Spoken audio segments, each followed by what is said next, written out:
Blue Ox Productions presents Shimming the Final Drive Yoke. Well, anytime you do maintenance on your final drive, if you replace the bearing down inside there, you get a new drive shaft, a new yoke, what you need to do is you need to shim where this yoke sits on this shaft right here.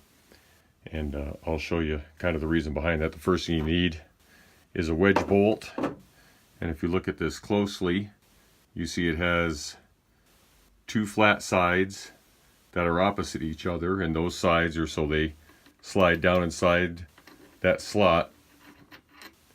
And then you have one side that has a small bevel on it.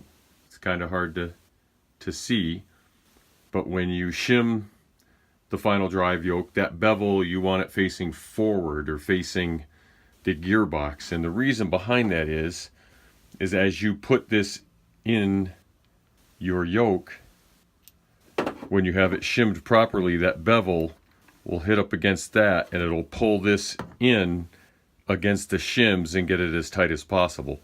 Now the goal is you want to shim it to the point where that bolt, where the head sticks out just a little bit like that, and it won't go any further.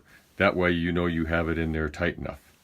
So to start, you need to make sure that your bolt goes all the way through and slides all the way through that.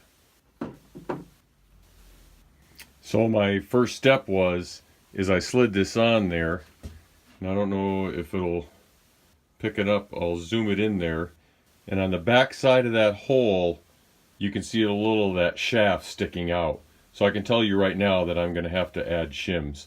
So I'm going to have to add shims so none of that shaft is showing on the back side. So I'm going to add probably 2 shims, and then we'll go from there. Now the shims just slide down on this shaft. So I'm going to put 1, I'm going to put 2 in, and then we'll slide this back on.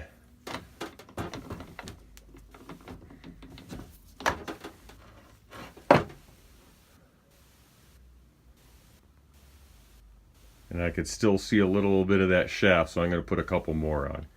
Now, one thing I think I forgot to mention is that this yoke has a raised part on it, and then it has the flat side. The nut goes on the flat side. The pin goes on goes through this raised side.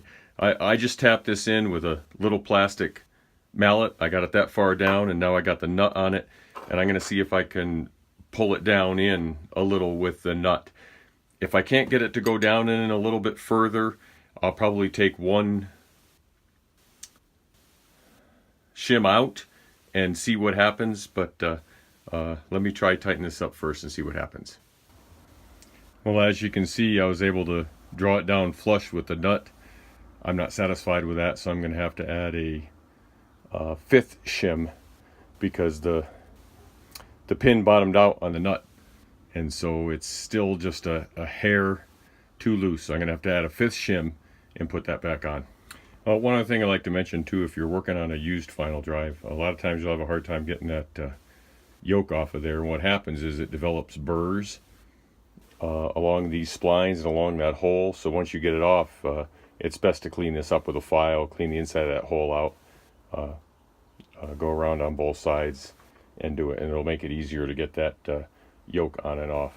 Okay, I have 5 shims under it. It's sticking up just a little bit, as you can see. I have maybe 1.5 threads coming out the lock nut on the bottom, but that should be good to go. With 4 shims it wasn't enough because I could pull the bolt down through.